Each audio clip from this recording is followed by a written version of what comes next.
A no-deal Brexit could cost Belgian companies €1 billion, according to the Federal Economic Office. The UK formally left the EU back in January and negotiations have been ongoing since, but with the end of the transition period looming, a no-deal outcome is becoming more likely. Each side has been unable to come to an agreement on fishing, governance and the level playing field. But now, according to figures from the Federal Economic Office, a no-deal Brexit would have a huge financial impact on Belgian companies.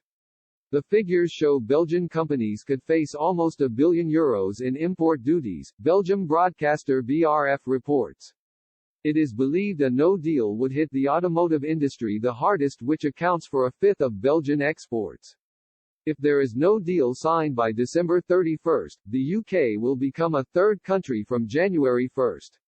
This means a maximum customs tariffs for Europe and EU tariffs for the British. Last month, Belgian Prime Minister Alexander De Croo said, "It is time to clarify what this Brexit will look like. We are in stoppage time in negotiations. A final agreement will have to be reached in the coming days. The private sector is well prepared, but there is still work to be done politically. We will do everything we can to protect our companies, but we must be able to force something politically in the coming days. Otherwise we will end up in a situation where there will be congestion in our ports." Finance Minister Vincent van Petegem added at the time, "We will continue to keep our companies trading with the UK as much information as possible. We see that many companies have already taken the necessary steps there, but it is important that we now also convince the last 5% of the companies to prepare."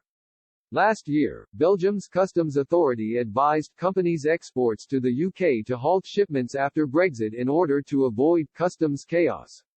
Christian Vanderwaren, chief executive of Belgian Customs, said, "Our customs authority has written letters to some 20,000 companies that trade with the UK telling them they have to apply for an EORI number, which is necessary to be able to import and export."